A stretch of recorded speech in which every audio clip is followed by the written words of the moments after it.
And Hi, and welcome to episode 32 of Let the Story Write Itself podcast. Previous episode, I was going on talking about letting go of this need to know, which really led to the round the world adventure and starting to live more in my soul purpose, more of aligned energy, essentially. That felt more easy, like I'm just breathing, like I'm just being, essentially. And all of that happened really from letting go of that need to know, which you can check out more in detail from the previous episode, episode 31. And I want to expand on that more in today's episode, episode 32, with the power of saying yes before you're quote unquote ready. It's that shifting from logic to magic, essentially.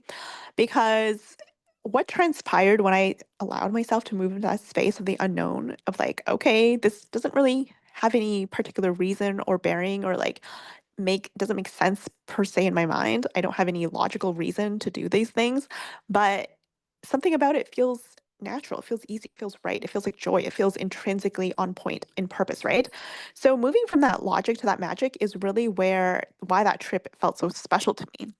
It wasn't just like escaping something or going on vacation or trying to do something from force or like for this then that, right? It wasn't a conditional place. It was very unconditional. It was like a feeling of expansion, of joyous awareness, of just simply being, of just love, essentially. It's like being in the frequency of joy and love and abundance, the universal divinity that exists and abounds all around. And in saying yes and choosing that and allowing myself to just take that one-way train ride from Vancouver to Toronto, which is really where it all started, and even if you went back earlier, there are moments and glimpses of like just allowing my true self. Summer holidays when I would just not be reading the textbooks that I was forced to at school, right? Really pushing myself to do, but just allowing myself to like indulge in like Agatha Christie novels or video games or even like board games. I love like fiction and stories that are encapsulated by creativity and imagination, right? And these are all things that naturally like activate me, that light me up. And sometimes we think that just because it's natural, just because it's easy, because it's joyful, that somehow that's not worthwhile. But that's like actually a very false, that's an illusion. That's a false, that's not actually truth at all. Truth is actually that sometimes people just can't handle certain, like joy. People can't handle receiving. They can't receive the abundance because their mind is like almost being like, no, it can't feel good. It can't feel easy. It can't feel right. It can't feel natural. It can't feel this. It's almost like a punishment type of thing. It's like, what the heck, right? So, when I was in university, just on the brink of it, and I was like at orientation, I was getting this idea to go travel and felt light and easy and like not easy because like I'd never done it, so it didn't make sense to me, right? That's where it was not logical. But at the same time, it felt like it was like a whisper. It was like an intuitive, it was just like a feeling of like peace. Like there was a deep feeling of like somewhere in my soul, it feels like familiar. There's something already known there. It's an intuitive hit, right? This whisper of a voice that came to me, go travel, was completely at odds with the logical voice. Like you have a fund saved for you. It's the thing you do after high school. It's you have to go study and then you do some kind of employment from that study or something. There's like a very logical, like worldly aspect to that. It's like an A then B, if this and that, a conditional statement kind of thing. But the fact is that that deeper part of me that was saying go travel, it was pulling together all the pieces of my soul, my heart, of my spirit, of what I came here to be, of the universe as a whole, right? It's like even now in 2025, when you recognize that this was like over like 2 decades ago now, right? It was like 2005 when I was just on the brink of university. And now 2 decades later, it's like, look how much the world is shifting. It's like the world is shifting, like AI is like becoming a lot more prevalent. People are not necessarily in the same type of employment that they used to be. The world is drastically shifting and there are many new like the things that you get that there were the world that was created at that time is not the world that I was meant to fit in. That's exactly what my soul knew, right? It's like the world that I'm here for is the one that I need to create myself. It's the one that I'm already moving into. It's the trajectory of the world. So that's what your inner knowing and your inner pull is pulling you to. And is the reason why I never felt called to go to university. Even when I was at the university, I was like, this just feels so wrong. And because your soul already knows the path, it already knows the way. You're meant to just have a good time here. You're meant to just have the human experience and be joyful about it and play and enjoy the process essentially. It's like you're here to have the human experience. Why would you make it so difficult? And that where a lot of thinking needs to be cleaned up in the mass consciousness at large, because you have like older folk, people like your parents, your teachers, whatnot, people elder like the authority figures, so quote unquote, being like, this is the way it's done, la la la, without that shifting dynamic energy. As they always say, don't take advice from people who are not even like shifting with it too, right? It's like people who are not in that dynamic flow, they're going to be telling you things that are already passe, they're already past, they're not necessarily like keeping up with the times, or they're not like wise enough to tell you to listen to your own magic within. And interestingly enough, it's like my own mother, like she left a secretary course that she was initially studying for at like 19, and she's like, oh, this is so boring, and she just went off and literally went to travel the world. Like she's like, I want to go into England, and she went to study in England, so she did study something, but she chose her joy path. Like she went and did something like out of the box kind of thing. Like she decided, I'm not staying in my home country, I'm not just going to do the conventional path of being a secretary. She's definitely more of a people person, so she doesn't want to just be in front of a typewriter essentially. And and the type of thing is like she just went off and like somehow like and not to get to details and tell my own mother's story or whatever, but it's like she received a lot of abundance. Like abundance just flowed to her freaking hell. Like she didn't even have to pay for her studies. Like she like she didn't have to pay for her lodging, anything. Like she just had a really good like that's what happens when you're in your joy path. When you listen to the call from soul, if soul is calling you to a specific place, she was pulled to the UK in particular of all places. So that's the thing. Sometimes you just listen to your particular soul calling or somewhere that's calling you, and it's like it fits into a bigger picture. It's like there's a bigger story, like a story unfolding and writing itself essentially. It's like you just got to fit into that. It's like let yourself just flow with that. Just tune in to what like a divine force and like what like the natural rhythms of the earth and the world and the energy that's already moving and flowing in the natural sense, like the natural world. Sometimes you're in nature and you just feel that more pure vibration, that vibration of like truth.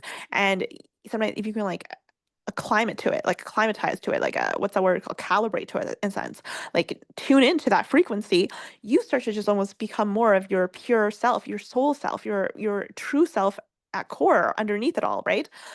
And that's like not buried underneath all of the logic and like the shoulds and the this and this and that, right?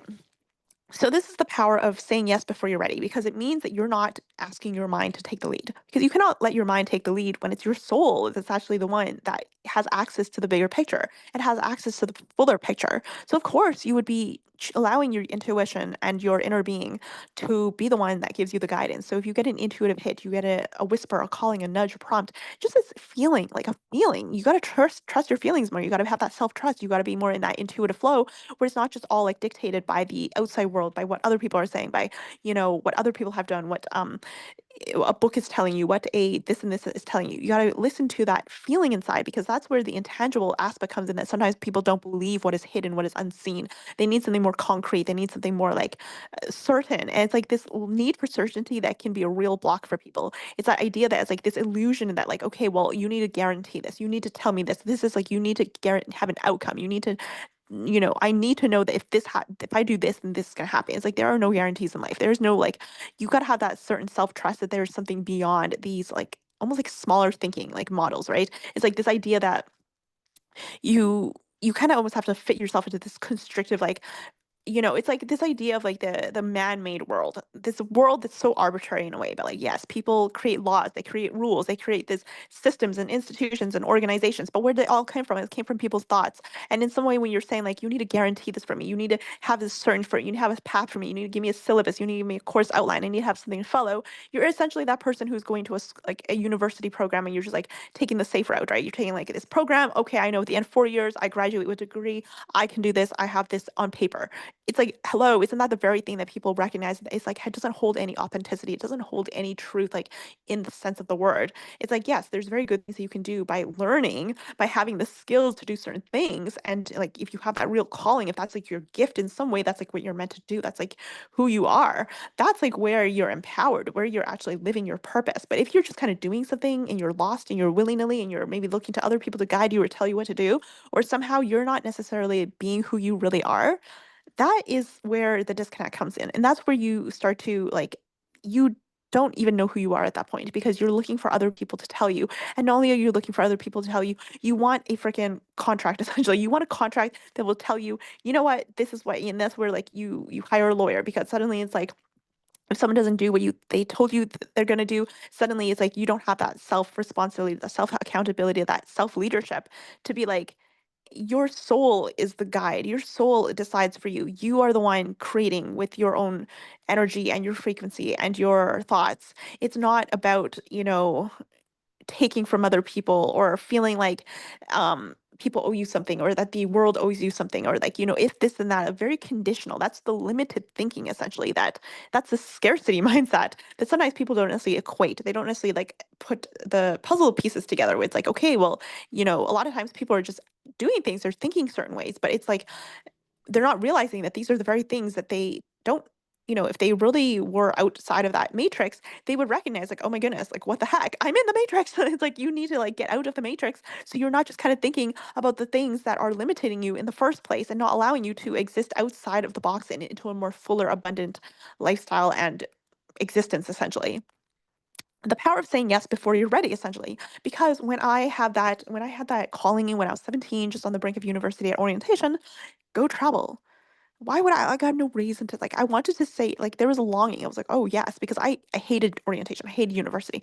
Even just that orientation, I've already felt like I was resigning myself to some kind of a jail or something. I already felt that heaviness, that darkness, like a bit of a cold emptiness. Like my body was giving me the signs already. I just had a sense of dread. And there's no reason for that because it's like I'm naturally a very happy, optimistic, like lighthearted, playful person. I love my hometown. It's a sunny summer day. I'm like, there's nothing for me to be like not happy about in a sense. But yet here I was feeling like this the weight of the world on me at just 17 because I'm like, university. I just like my intuition was already telling me this is not your path, this is not right for you. You're straying. And I was like, I didn't say yes because I just, I wasn't operating for that place of magic, of intuition, of soul led leadership essentially.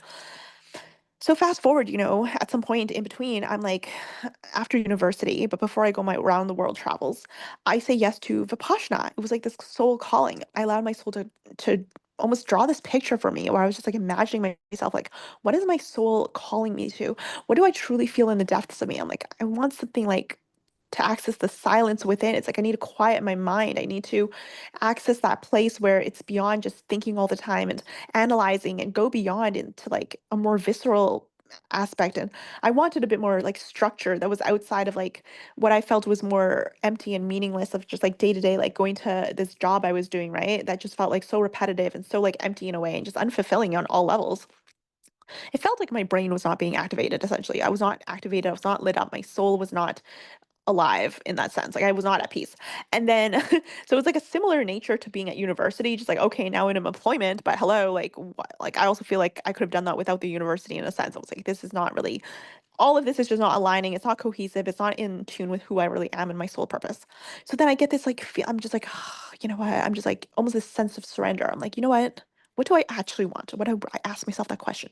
Like, I just want peace. I'm only like 23, 24, and I already feel like I'm freaking lived like a whole life. And I'm like, just like that soul level tiredness, that exhaustion on a soul level. And I'm just like, I just want freaking to get away from it all. Not like get away, but like almost get more into who I really am. Like that's just that, I didn't have a word for it. It's like, and I just drew a picture. I drew this picture, and this is my first episode of this podcast, how I was led to a 10-day Vipassana meditation retreat, essentially. This is how I was led to it. I asked myself first, I surrendered. I surrendered to the fact that I didn't feel like I was doing the thing I was called to do. And then I asked myself, well, what is it that I want? And then I allowed myself to draw it because I didn't necessarily have words for it to articulate it. I drew like this very serene looking girl kneeling like in a meditative position essentially and like her eyes closed like looking inwards. And I was like, what the heck, that's me. Like at the time I didn't really think of it consciously, but like looking back on it I was like, oh my goodness, did I draw this experience to me? Because I was like, I never meditated. I like so far from meditation, I never really been like that type of person to be silent or still or whatnot. And like my mind was always like running a mile a minute or like just like always like you know just like I just was not someone to be like just quiet essentially. And so I didn't even think meditation. I wouldn't have thought that word. So it was important that I just drew it because it's my soul expressing itself. Whether what are the form of expression you have, music, dance, art, whatever. Creativity is so powerful in unlocking that creative expression and the voice within that like clear knowing and even just like acknowledging what you feel if you can't even find the words for it. Like something you can't find the words for it. So just draw it out, feel it out, move it out. Like, do something otherwise other than just trying to articulate or use words for it. It's what you would do. And then the next thing is I just had this picture sitting there like on my desk in my bedroom and I didn't think about it. Like I was just like I just allowed it to flow out of me. I just had it there, I was always sketching things. And then sometime later I'm like, I start it's like on the top of my mind kind of thing. So I'm like I was going to these counseling sessions and then I was telling this counselor, I was like, yeah, I kind of just want to I'm feeling this thing where I want to do this, but I don't I'd been looking at like all these different yoga retreats and even like out into nature, or even like who knows, like all these different things where I was like looking at all sorts, there's tons of things out there that people offer and that they're, whether it's different modalities or whatnot, but there's all an element of like healing or accessing that spirituality within. Like they all have a core kind of sameness about it, even if it might be expressed differently. So some might be like, just like whatever retreat itself that they are offering. So a lot of them like yoga or like go out into like horseback riding or go to this camp for like a week or something, or who knows, like just like different offers and like various price points and different like people that they're calling in, different like demographic, whatever, okay, different locations. So there's like a lot of things. And then at some point I just kind of like I was at this counseling session because that's what I was like doing at the time. I was like in employment. I was like I also need to talk to someone about like my inner life. So that's like something that was important to me, right? That introspection and that verbal like discussion with someone. And I was like saying, yeah, I'm like, I was kind of describing the thing that I had no words for. I was like, I just need some peace. I need some like quiet time. I need like some kind of structure where it's gonna like guide me in some way, but like it's not just, it's like different. I'm not just like learning something. Oh, like, yeah, you're learning, but it's like there's an element of like, I don't even know if I used the word spirituality at the time. I I can't remember exactly how I was describing, but I think I may have talked about it more in my first episode. But anyway, of this podcast, you could listen to episode 1 if you want more in depth about what I was sharing in that episode. But yeah, so essentially, I was just kind of describing what it was, what I was looking for, what my soul was seeking, and then serendipitously, this counselor, she's like, "Have you heard of Vipassana?" I was like, "No." And I just went to look it up later that evening, and I was like, "Oh my gosh, that is exactly this sounds like intriguing." I like that it was very, very, very structured. It felt very authentic, like it was rooted in deep ancient wisdom and practices. It wasn't just like some random retreat that someone was throwing together and like, "Oh, let's just go here," and you're just gonna like, I don't know. That was one aspect I didn't really like. Like, I don't want to be around people that I didn't necessarily know, or like having to like be in that type of energy or without a true like I don't know, it just didn't really it just felt very random. So this is like Vipassana is quite an established practice. It's quite an established worldwide. It like has roots, right? It's like very ancient. It's like an organization. I'm like, wow, this feels like an established, like trustworthy, like authentic experience. I'm like, I love that. And the fact that it doesn't have like a very high price point either. A lot of these retreats are like thousands upon thousands of dollars and often in US dollars for some reason, even if they're like in places other than the USA in the world, right? A lot of people are just using US dollars. So I'm like, so that was a reason I couldn't decide. I'm like, okay, well, that's kind of a big investment for something like just throwing at something that I don't necessarily know, right? So Vipassana, I'm like, wow, this is very established. This is actually rooted in like wisdom and principles that I'm already like into, right? I read stuff, you know, I seek out knowledge and I'm like, yeah, this is exactly it. So I was like, and I just booked it. Like I literally didn't even think that much about it. I booked it and then I essentially just told my employer, and I talk about this in episode 1 of this podcast. So I'm not going to go into all the details, but I essentially just made the decision. I didn't even ask for permission to go to this thing. I pretty much like, I'm going to be away for these dates. Is that okay? And la la la. So you can go back to episode 1 and listen to that more if you want the full story. But essentially, the power of saying yes before you're ready is that idea that like when your soul knows, you just move with that soul. It's like you're not planning it out strategically from your mind. You're feeling it out. You're moving into your body wisdom and you're asking almost like your heart, your soul, your spirit, whatever you want to call it. Just like, what exactly is it? Maybe your third eye, even. It's just like tuning into that energetic part of you, that piece of you that's like, I already know. Just ask me. Stop asking your mind. Stop asking the brain because your brain is the faithful servant, as I keep referring to this Einstein quote. Your brain, your mind is the logical mind is the faithful servant, and your intuition is the sacred gift. So it's like, listen to the gift, right? You got to lead with the gift. This is who you really are. This is the fulfillment. And it's just a simple shift. It's like, flipping it on its head, essentially. It's like flipping the order. It's like we've been doing it wrong. You don't lead with your mind, you lead with your soul, you lead with your spirit, your intuition. So that's the power of saying yes before you're ready. And that's literally what happened as well when I was then like later from like going on this Vipassana. That was all led by intuition. And then fast forward a couple years later, then get this idea, even just like the way that I then went on to like this life coaching program, and then I kind of get this semblance of like some kind of order in my life where I'm like, okay, I'm in like a nice spot where I'm like, I'm just enjoying a lot of things, but is it really truly on point, on purpose, on in soul mission? And then I moved through. I moved through where suddenly it's like, go to Toronto. And suddenly I'm like getting more practice in this art of just simply allowing, of saying yes to that inner call. And I'm like, oh, it still has a little bit thing that I have to kind of move through to finally say yes and take the action and do the thing. But at this point, I'm like, I know I have to say yes. I'm like, if it's telling me to go to Toronto, I need to do it because that's my soul speaking to me. Like when I was 17, that was my soul speaking to me. I didn't do it. And then I had this other experience of Vipassana. Okay, I did it then. And then I had like, other like minor things here and there that I would say yes to. And then it was like more moving from intuition. But these were like the big milestones, like Vipassana, going on like this round the world travel, right? These are all the big yeses that I'm like, even just like the yes to the one thing. It's like the small little step.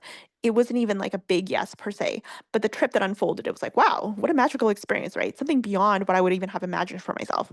So that is the power of saying yes before you're ready. And that is episode 32 of Let the Story Write Itself.